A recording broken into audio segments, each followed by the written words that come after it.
Chers amis, écoutez-moi.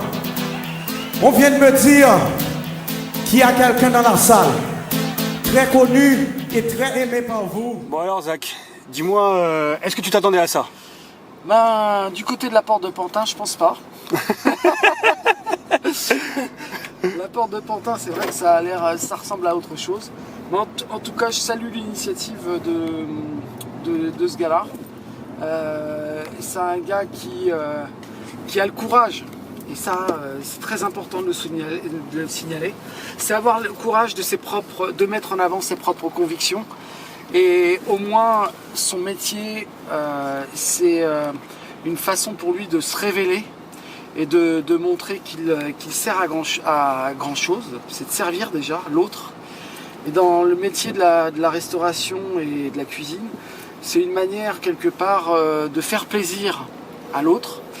Et lui, il va même plus loin dans le concept de l'autre, puisque sa cuisine, je l'ai souvent entendu dans son phrasé, c'est une cuisine qui s'ouvre au world spirit. Et d'ailleurs, sa sauce même vinaigrette, souviens-toi tout à l'heure, il parlait de sa vinaigrette diète, ça m'a d'ailleurs fait plaisir, et il l'a appelée la sauce vinaigrette world. Mais pourquoi ça t'a fait plaisir? Parce que c'est quelqu'un qui est dans la mixité. Il nous l'a dit tout à l'heure, lui il était très fier que les gens puissent se mélanger entre eux et de créer du coup un univers où il y aurait moins de tension. Lui il le fait déjà avec sa propre cuisine. Moi je pensais que sa vinaigrette t'avait fait plaisir parce qu'il n'y avait pas de gras. Aussi, ouais, il m'a parlé d'une vinaigrette sans huile. Après, bon, il faut relativiser, il y a aussi des bonnes huiles. Mais c'est une autre approche, c'est une vision que je respecte et pour lequel ça peut même m'inspirer pour mes reprogrammations alimentaires. Il m'a parlé d'échalotes, il m'a parlé de citron, de thym. Donc on peut faire des choses très goûtues sans pour autant partir tout de suite vers des considérations hyper caloriques. Donc ce sont des expériences comme ça, des expériences de vie culinaire, diététique, qui me permet moi aussi de me nourrir. On se nourrit de ces expériences pour pouvoir en faire bénéficier au plus large d'entre nous. Donc quelque part ce qu'on peut faire sur le terrain chez Nature et Nutrition en vue de pouvoir conseiller tel ou tel complément alimentaire, lui il le fait aussi à sa façon, par le biais de son alimentation.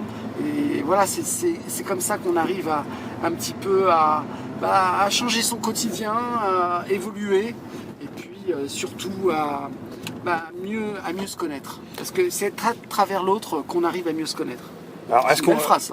Tout à fait, mais donc on peut dire assurément qu'aujourd'hui tu as été agréablement surpris par sa cuisine, et par le concept tout au moins.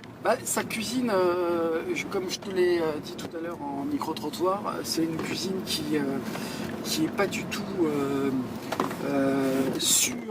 surestimée. Il a l'approche juste. Une approche juste qui permet à chacune de nos papilles gustatives de pouvoir comprendre ce qui se passe. Et moi j'ai vraiment compris qu'il y avait du miel dans son veau. Et son riz long, souviens-toi de l'explication tout à l'heure, mais elle était très très intéressante. Et voilà, alors que j'y connais pas grand-chose à la cuisine finalement. Mais techniquement, on voit qu'il maîtrise quand même son sujet. Bien sûr. D'après les questions que tu lui as posées ou il a répondu. Je ne l'ai pas lâché. Effectivement, je ne l'ai pas lâché, mais voilà, il m'a répondu avec simplicité, avec justesse, tout comme sa cuisine.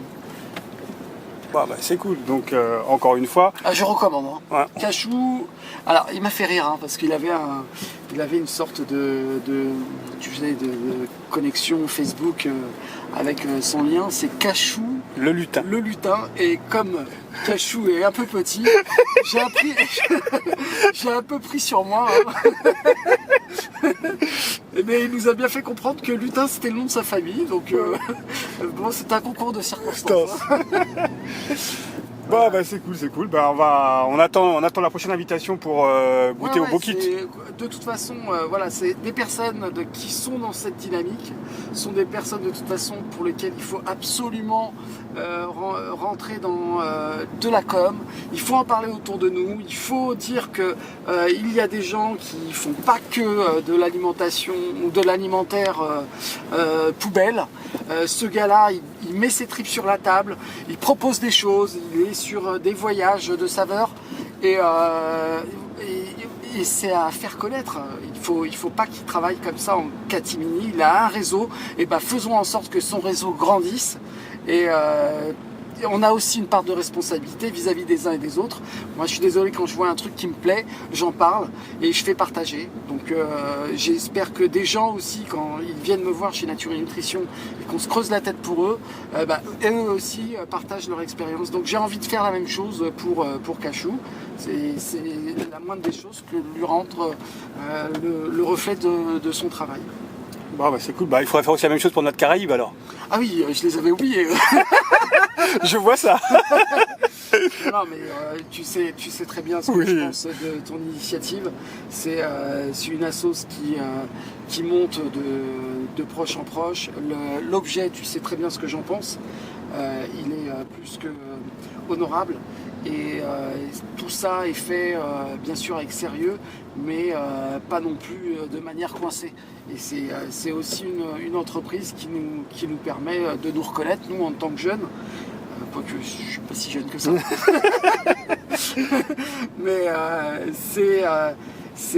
voilà, ce sont des démarches personnelles qu'il faut louer, qu'il faut mettre en avant. Puis qui nous rapprochent aussi. Et qui nous rapprochent parce que les échanges qu'on a entre nous dans le thème culturel, musical, souviens-toi, t'es venu avec les fameux deux frères. Les jumeaux de Massao. Ouais, les jumeaux de Massao, qui sont venus limite dans la boutique Diète et on a pu avoir un échange hyper intéressant autour de la musique traditionnelle.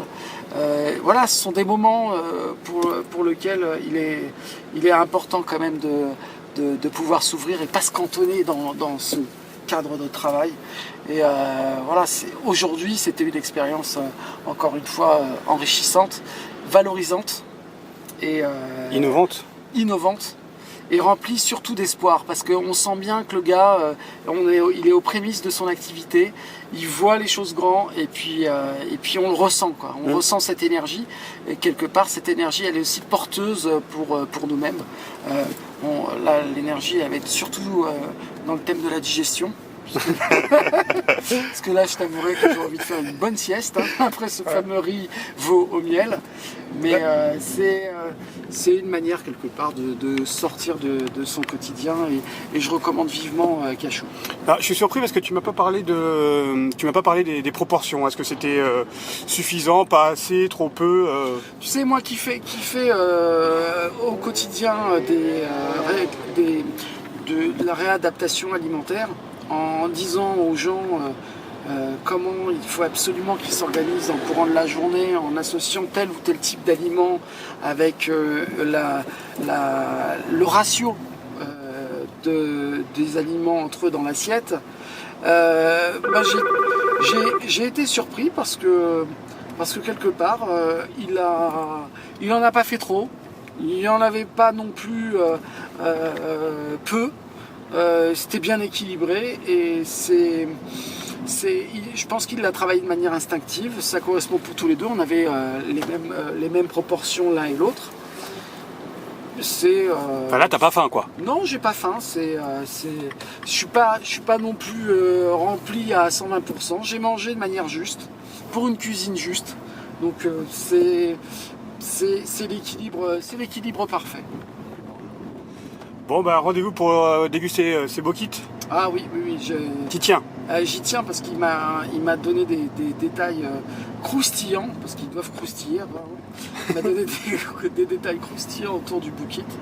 Et ouais, c'est une invitation, c'est à la fois une exploration. Donc, pour moi, c'est une manière sans trop me déplacer, sans partir ailleurs, parce que c'est vrai qu'on est pas mal pris par le taf, mais au moins c'est une façon de pouvoir voyager par le biais d'un réseau, ce réseau-là que tu m'as fait connaître. Et je t'en remercie d'ailleurs. Je t'en prie, je t'en prie. Oui, je ferai partie de la prochaine exposition pour les Boki. Bah, comme quoi, pas besoin d'aller dans un restaurant pour bien manger et découvrir forcément des saveurs, quoi. Tu vois, on était dans le côté restaurant, mais restaurant conceptuel. On est sur une autre ère de consommation. Je pense que là, les plaques tournantes commencent à se mettre en place. On communique plus pareil, on n'est plus dans les années 80-90. On mange plus pareil, on a envie de partager autrement, et tant mieux.